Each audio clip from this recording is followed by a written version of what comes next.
Welcome to Implausible Nature, your home for all things Black Templar. On today's video, we are talking about these two brand new missions that GW just dropped. Yeah.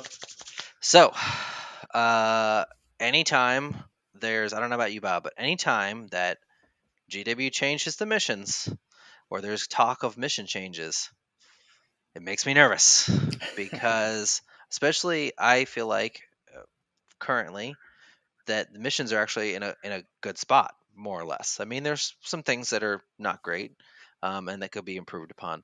Um, so anytime there's like rumblings, oh, the missions are going to change, it makes me a little nervous because, when missions are in a good place, or at least mostly a good place, the possibility is that they could get worse, and it could go back to things that made the game not fun in older editions. Fortunately, GW didn't just tease little, oh, here's a snippet of that, or here's a tiny blurb. They gave us two full missions, so we get to see how they look and how they're gonna potentially play.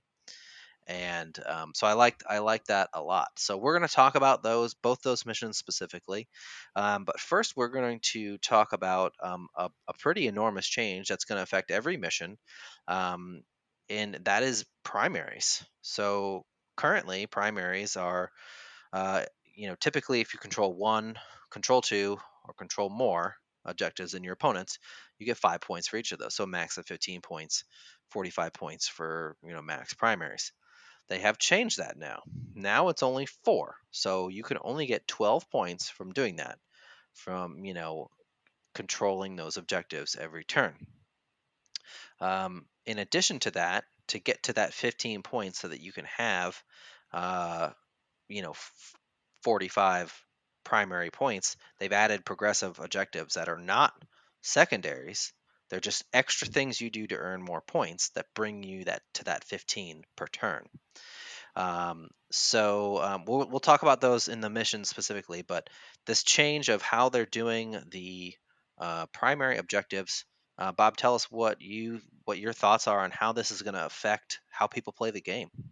So right now, everyone is kind of going towards, hey, we need to focus on getting the objectives, moving around the board, being mobile. This will slow down the game a little bit, I think, and make you think about the game a little bit more detailed and tactically. Like I said, we're going to go, as you mentioned, we're going to go into what they do specifically. But for 4 points for each of those three bullet points to get to 12, it's going to lower the points values of a typical turn. So you're never going to feel like you're totally out of it. Obviously, it's only going to be by 3 points, and they still have the option of completing that to get the full 15 points. But in general, you have the ability to potentially have another way of denying some points to your opponent. Maybe they're going to get the 12 points, but you can prevent them from getting the extra 3 points on the top. That'll keep you in the Right. game a little bit better. Uh, Also also, requires you to do something. yeah, it helps you do something. So, maybe those objective armies that really all they do is just care about sitting on those objectives aren't going to be able to function and getting those extras three reliably. So it's going to take them a longer period of time, more turns to get and max out those points for you. So it keeps other armies that are maybe not as strong a little bit more in it, I think. It does give it a little bit more fun factor, in my opinion, honestly. So I love the objectives. Don't get me wrong. I think this is a great change for the game that we have had going to the ninth edition missions as opposed to, 6th through even 8th edition. Great. But there has been really kind of a focus on trade units and going MSU and making sure that you have just more stuff than your opponent in your list so that you can essentially just trade units. Oh, I kill your unit. Oh, you killed my unit, but I still have more units, so I claim the objective. So I think that's a little bit of a thing that we kind of need to go away from. And these little tweaks to get those extra 3 points is kind of a cool thing. And we'll talk about that here in a second. Yeah. So when I first read the mission, I thought that these were still secondaries, And I thought, I'm like, but it's okay, I guess. Um, but then I realized that these are actually not secondaries. They are just things that you do to get those extra 3 points. And I really like that. I mean, I think it's not a huge thing. It's not like you're trying to get like, you know, 10, points off of it or something like that a turn. It's just 3 points, but it requires you to do a little extra, work potentially in order to get that full 15 points. Um, and it's another thing too that like if there are those turns where it's like your opponent steals away one of those objectives, you now no longer control more. So you're only going to get, 8 points, but maybe you can do this other thing and still get 3 points and still end up with 12.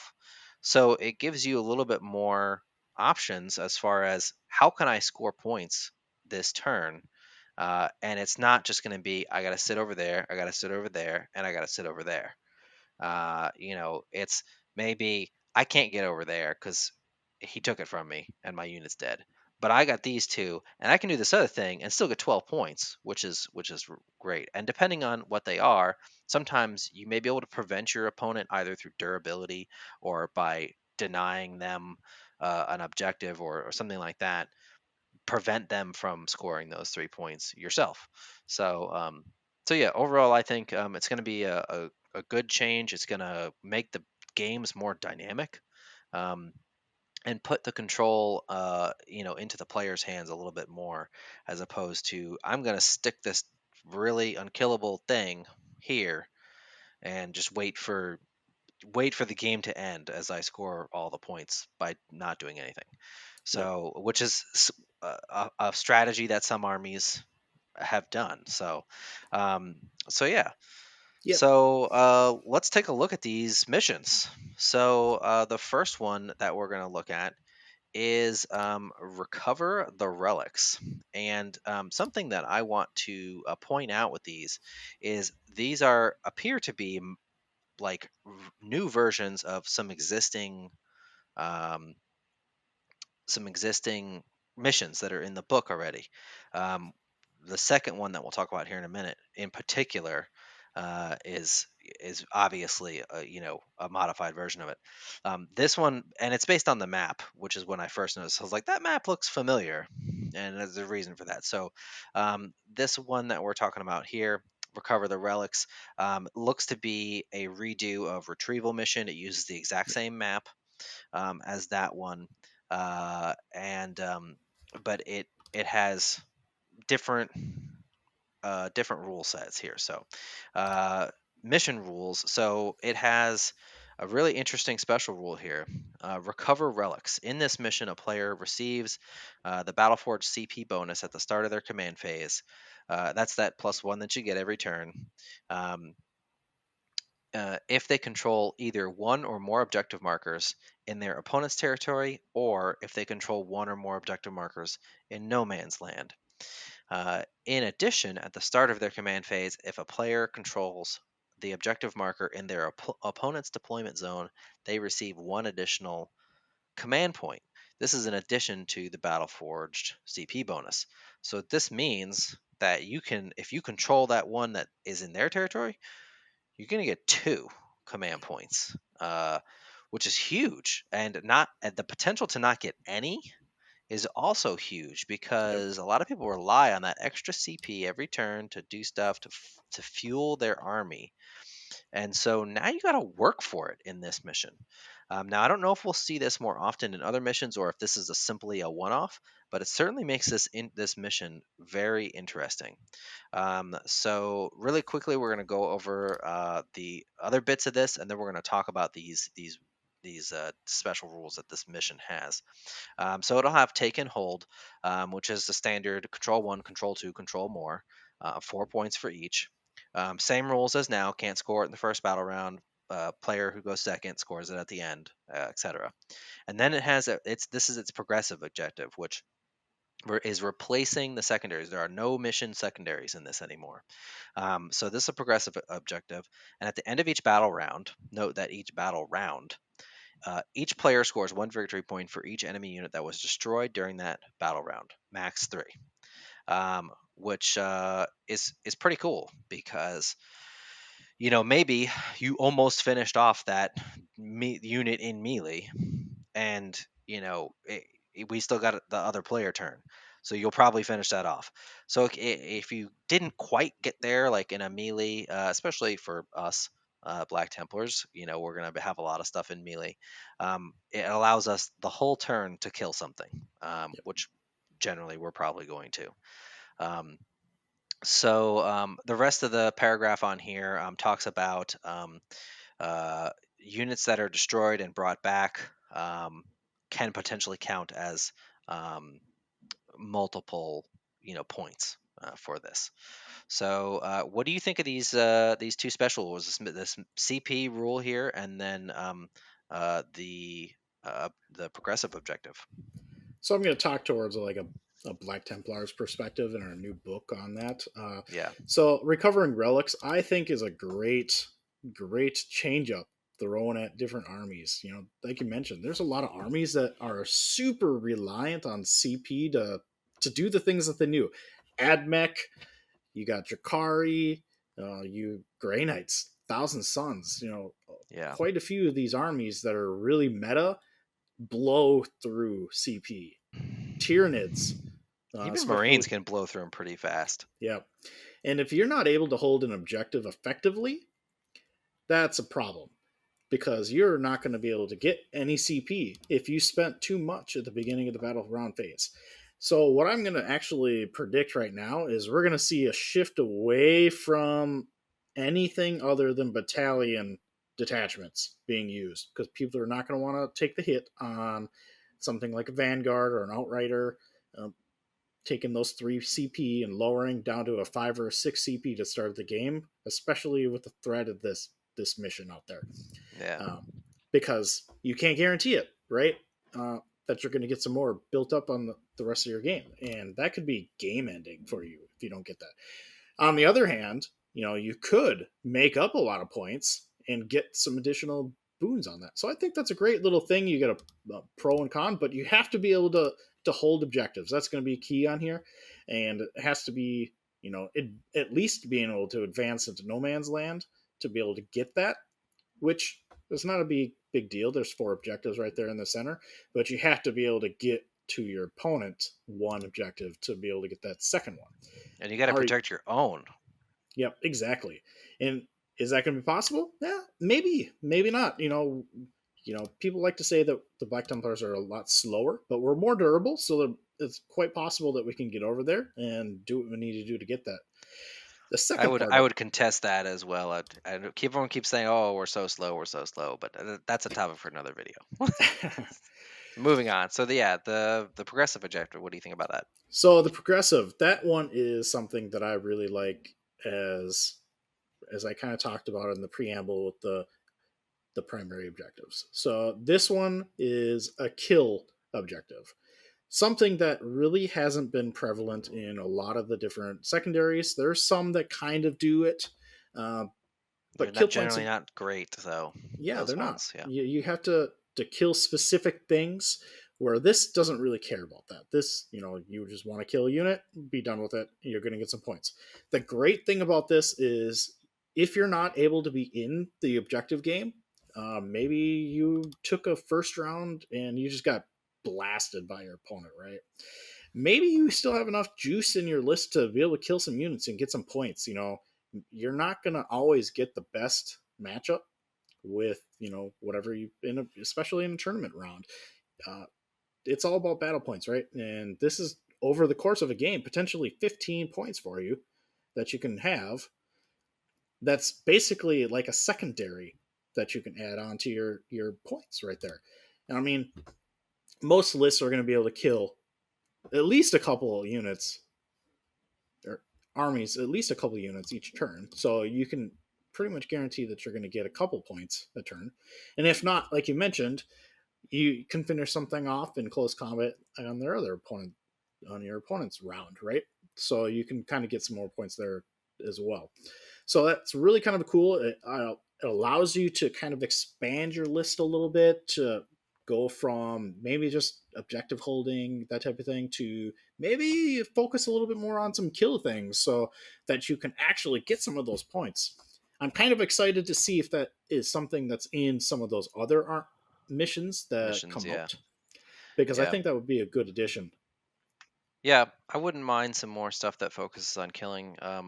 My only concern, I have two concerns with each of these. One is that if we see a lot more of these killing stuff, objective type things, um, I hope that GW knows enough now to not let that devolve into people being like, well, I'll just table my opponent and win that way, because to me that's not how 40k should be played. That's not if you happen to table your opponent, okay, yeah, but that shouldn't be the objective to like I'm going to ignore the objectives and table my opponent in order to win. That's how it was in many editions past, and it's not fun, period. So 40k should not be they took that out. I like that they took that out of the mission rules or of the game rules, that if you table your opponent you don't automatically win. So I just hope that some of this kill point style stuff doesn't devolve into more of that, which I don't think it will. I mean, you can only get 3 points a turn off of this, Yep. 15 max. That could swing a victory in your favor, but it's also not going to be like, I can just do this. So, as long as they're like this one, I think it'll be good. Yep. My other concern is with the CP one. I do like it. I think that it's very interactive. It's going to force you to think very strongly about like what and I think that it counterbalances the like I'm just going to kill stuff with I still got to control that objective to get my CP, Yep. right? um the only issue I have with it, the only concern I should say, is that it's could be like a death spiral.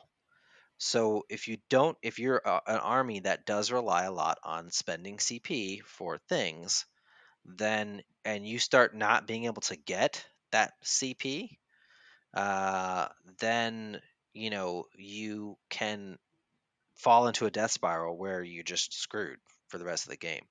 That being said, you just have to control one of the four objectives in the middle of the board. You should be if you're not controlling one of those, you're already in a death spiral. So, Yeah. I think it was written well enough that uh, that it it's not going to be too much of a factor. So Yep. I like both of these. I think they're pretty cool. I think this will be a fun mission to play for sure. And one thing to Um, kind of touch on what you said about your concern about being the kill points, and and such with that. And one thing to note with the secondaries is a lot of the kill secondaries are in the same category, so yeah, that will yeah, also kind of limit it a that's little true. bit as well. So Yep. that will, I don't think it will be so much of a concern as far as that Yeah, goes, as long as they yeah. keep it to this format. It's just like my flashbacks of like seventh edition, where I'm just like, no, Leaf uh, blowers, Yanari Eldar. right, yeah. Anyway, moving on into the future, we're going to talk about this next mission, which is secure missing artifacts. Now, this one is very obviously priority target. Um, its mission rules are exactly the same. So it's you have a couple. There's five objectives, and there's four of them that are labeled A and B, and you can move them around before the game starts. There's a whole multiple paragraphs of rules about this.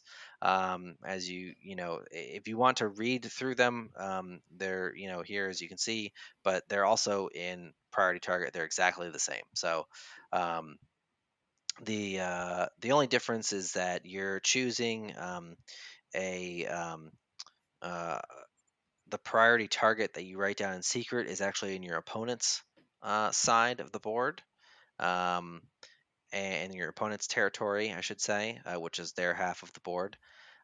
You're choosing that one to be the priority target versus your own. So currently, you choose you choose one in your own territory to be your priority target. Which brings us to the progressive objective of this, which is at the end of each player's turn, the player whose turn it is scores 3 points if they control a priority objective marker that is in their own territory. So that's why your opponent chooses it. You don't know which one of those objectives is going to be your priority target, and the objectives can be moved by your opponent pre-game. So, because you're each going to move two, one labeled A, one labeled B.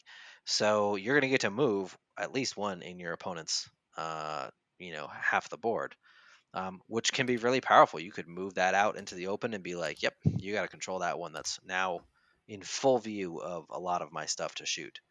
So very tactical with this. The primaries are the same as the other one: control one, control two, control more. So same there, which is most of the missions.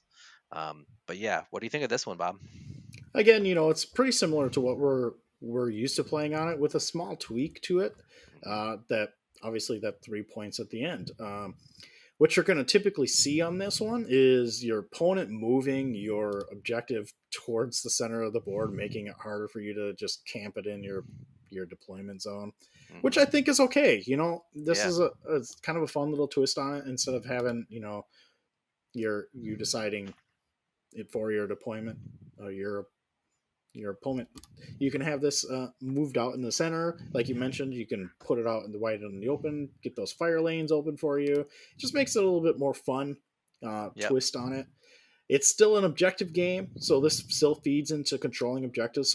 Yep. But it's a little bit extra, which is fun. That adds a Yeah. little bit of flavor to the mission, not Well, just sitting on an objective.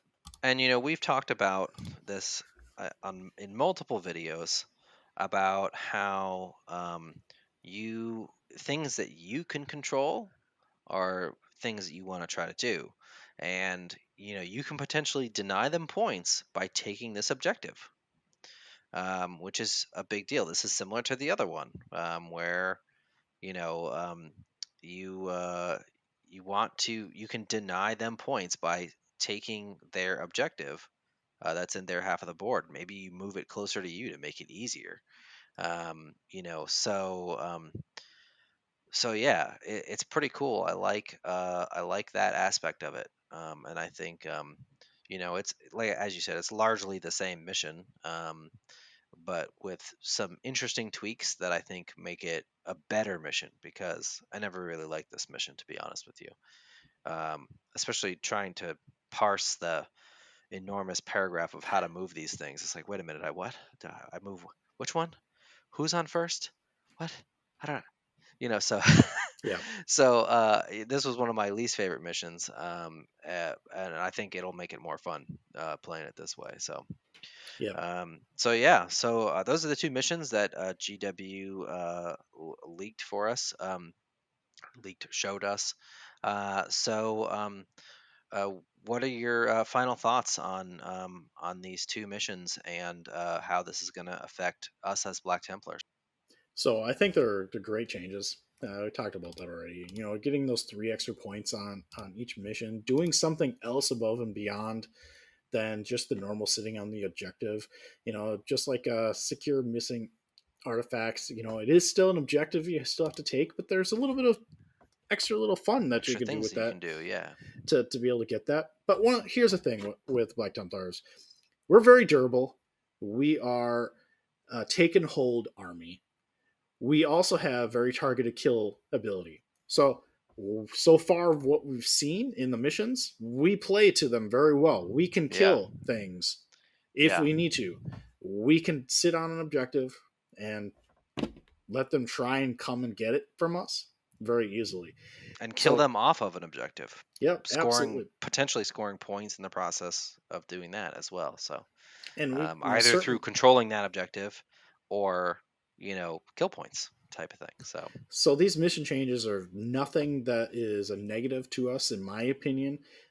Potentially, it'll be a little bit more difficult to get that additional command point, but I think in general, it's going to be kind of a tough sell for any army that isn't fast flyer like Drukari. But again, Games Workshop has been doing a lot of stuff with that to kind of make sure that that is not so prevalent, with Raiders being significantly more expensive. So, you know, a lot more things are on the ground walking. So, you know, it's going to be a little bit more difficult for everyone to kind of get that secondary. But I feel like with these two missions, the middle of the board is going to be contested so much more than we may have seen before, because of, you know, hey, we're probably going to be moving objectives towards the center of the board to make it a little bit harder for them to control uh, during the uh, secure the missing artifacts, um, as well as trying to get those additional CP points, you know, in the center of the board. So Marines really play really well to that, especially the Black Templars. Especially us. Yeah.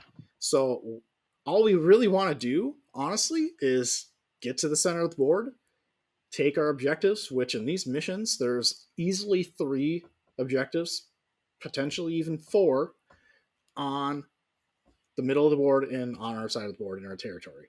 So we have a great ability to just tank whatever comes to us, deny them access to our board with some infiltrators or durable units. Maybe it's some sense, maybe it's your Crusader squads. We've already seen GT wins from the Black Templars using these big units, or, you know, conversely, minimal units. So I think we're gonna be well placed going in the future here.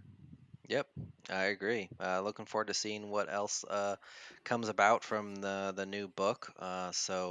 Um, hopefully we get some teasers. Maybe some secondaries that GW will reveal for us. Now that we've seen a couple missions, I think that'd be great to see in the coming weeks here. In any case, that's all we have for you guys today.